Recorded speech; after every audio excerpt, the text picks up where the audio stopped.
Assalamualaikum warahmatullahi wabarakatuh.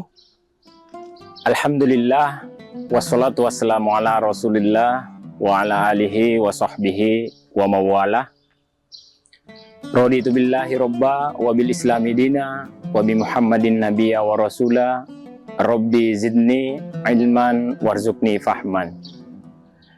Kaum muslimin yang dirahmati Allah subhanahu wa ta'ala, pertama-tama dalam pertemuan ini tentunya kita bersyukur kehadirat Allah Subhanahu wa taala karena semua atas izin dari Allah Subhanahu wa taala, segala nikmat, kesehatan, kesempatan yang diberikan kita sehingga kita dapat berjumpa dalam kesempatan ini.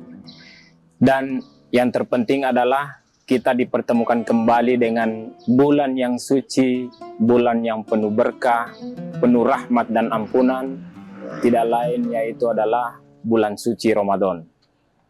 Salawat serta salam juga senantiasa kita kirimkan kepada junjungan kita, teladan kita, baginda Nabi Muhammad SAW, kepada keluarga, para sahabat, dan para pengikutnya.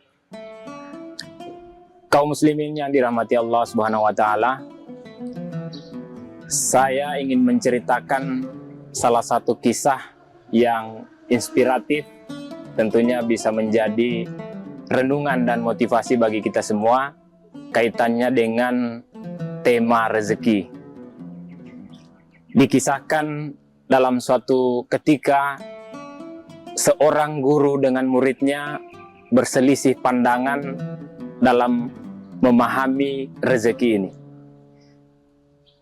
Seorang guru dan murid yang saya maksudkan adalah dua ulama yang masyhur di kalangan kita umat muslim, yaitu Imam Malik sang guru dan Imam Syafi'i sebagai sang murid. Dalam satu ketika mereka berdialog, berdiskusi, membahas soal rezeki. Sang guru Imam Malik menyampaikan kepada muridnya Imam Syafi'i bahwa rezeki akan datang menghampiri kita. Rezeki sudah ditentukan sebagaimana ditakdirkan oleh Allah Subhanahu wa taala. Kemudian sang guru Imam Malik melanjutkan dengan salah satu hadis yang sekaligus beliau riwayatkan. Rasulullah bersabda bahwa seandainya kalian bertawakal dengan sebenar-benar tawakal, maka niscaya Allah akan mendatangkan rezeki sebagaimana Allah memberikan rezeki kepada burung yang terbang di pagi hari dengan keadaan lapar, kemudian pulang di sore hari dengan keadaan kenyang. Ini kemudian disanggah atau Imam Syafi'i memberikan pandangannya kaitannya dengan konteks rezeki yang disampaikan oleh sang guru tadi. Imam Syafi'i kemudian memberikan pendapatnya bahwa kalau dalam hadis yang beliau sampaikan tadi itu, burung itu memiliki ikhtiar atau burung terbang meninggalkan sangkarnya. Burung terbang meninggalkan sangkar kemudian kembali dalam keadaan kenyang itu sebagai bentuk ikhtiar mencari rezekinya untuk makan di dalam satu hari itu. Ini kemudian terjadi perbedaan pandangan antara sang guru dan sang murid. Kemudian selesailah diskusi dengan rasa penasaran yang tersisa di benak sang murid Imam Syafi'i. Kemudian lanjut kisah, satu ketika Imam Syafi'i berjalan ke lingkungan atau wilayah perkampungan dan Imam Syafi'i menemukan para petani yang sedang memanen anggur.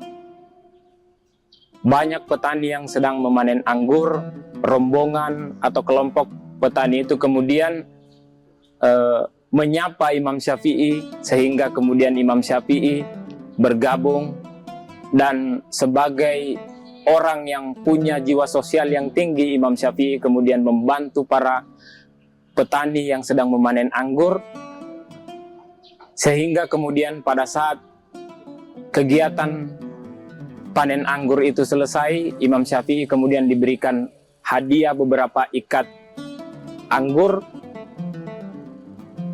Begitu senang, begitu gembiranya Imam Syafi'i ketika diberikan hadiah dari para petani tersebut. Ternyata bukan hanya hadiah yang beliau dapatkan yang membuat hati beliau senang, gembira, tak terkira. Yang ada di benak beliau, Imam Syafi'i, ternyata apa yang disampaikan kepada gurunya bahwa rezeki itu sejatinya membutuhkan ikhtiar sehingga kita bisa mendapatkan rezeki itu, ingin beliau buktikan karena kejadian yang baru saja beliau alami ketika membantu petani memanen anggur, kemudian diberikan beberapa ikat anggur sebagai hadiah.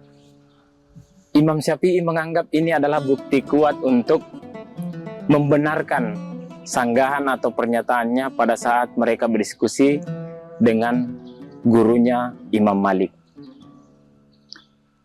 Akhirnya Imam Syafi'i kemudian bergegas dengan tergesa-gesa, dengan suasana hati gembira.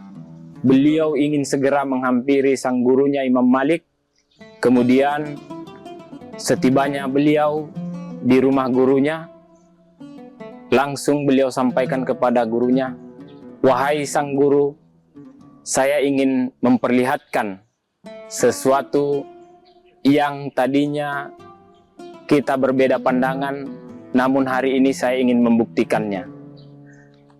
Kemudian sambil Imam Syafi'i meletakkan beberapa ikat anggur yang beliau dapatkan dari petani tadi, Imam Syafi'i kemudian menyampaikan kepada gurunya, "Wahai guru, saya telah membuktikan bahwa rezeki itu membutuhkan ikhtiar, karena saya mendapatkan beberapa ikat anggur ini hasil dari saya membantu para petani pada saat memanen anggur." Apa kemudian respon sang guru Imam Malik? Sang guru tersenyum, kemudian sambil mencicipi anggur yang telah disuguhkan oleh muridnya tadi, sambil tersenyum beliau sambil mencicipi anggur, kemudian berkata kepada muridnya, "Sebenarnya pada saat yang sama engkau telah membuktikan bahwa cukup dengan mengambil atau melakukan bagian kita saja, maka rezeki itu dengan sendirinya akan datang. Karena terbukti hari ini saya tidak meninggalkan tempat saya, tetapi engkau membawakan beberapa ikat anggur yang kemudian bisa saya nikmati dengan begitu tenang dan santainya." Nah, inilah kemudian menunjukkan adab seorang ulama.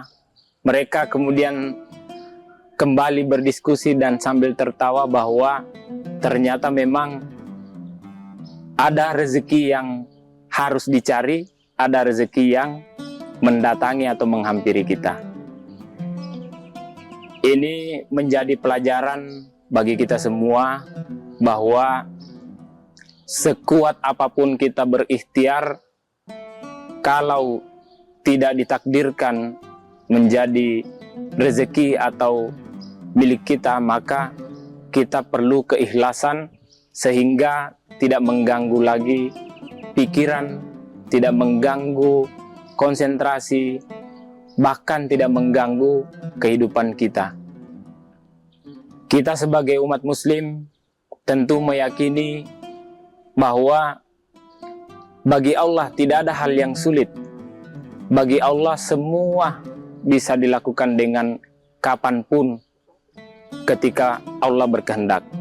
Sebagaimana firman Allah dalam surah Yasin ayat ke-82, "Innama amruhu idza arada syai'an ayyakula lahu kun fayakun." Sesungguhnya jika Allah berkehendak, maka Allah cukup mengatakan kun, jadilah, maka jadilah sesuatu yang dikehendaki oleh Allah Subhanahu wa taala. Maka hikmah dari kisah tersebut, jangan kita terlalu mengejar rezeki, tetapi kita tetap berikhtiar, namun cukup kita mengambil bagian atau tugas kita saja, maka selebihnya kita kembalikan kepada Allah Subhanahu wa taala sebagai Sang Pencipta yang tentunya tidak akan mungkin rezeki yang Allah sudah takar tidak akan mungkin bisa tertukar. Ini mudah-mudahan menjadi pengingat dan hikmah bagi kita semua, apalagi di bulan suci Ramadan ini. Jangan sampai momentum ini kita lewatkan, tidak kita isi, tidak kita maksimalkan dengan hal-hal baik, ibadah, dan hal-hal baik lainnya, sehingga kita melewatkan kesempatan yang begitu besar. Karena di bulan suci Ramadan ini kita tahu bersama bahwa Allah menjanjikan ganjaran pahala yang berlipat ganda, sehingga jangan karena kita mengejar rezeki, kita mengabaikan waktu-waktu yang seharusnya kita gunakan untuk beribadah, namun pada akhirnya kita abaikan hanya karena ingin mendapatkan rezeki tadi. Mudah-mudahan ada manfaatnya bagi kita semua, dan mohon maaf apabila ada hal-hal yang kurang berkenan. Sampai jumpa di kesempatan berikutnya. Billahi fisabilil haq, fastabiqul khairat. Assalamualaikum warahmatullahi wabarakatuh. Download Tribun X sekarang, menghadirkan lokal menjadi Indonesia.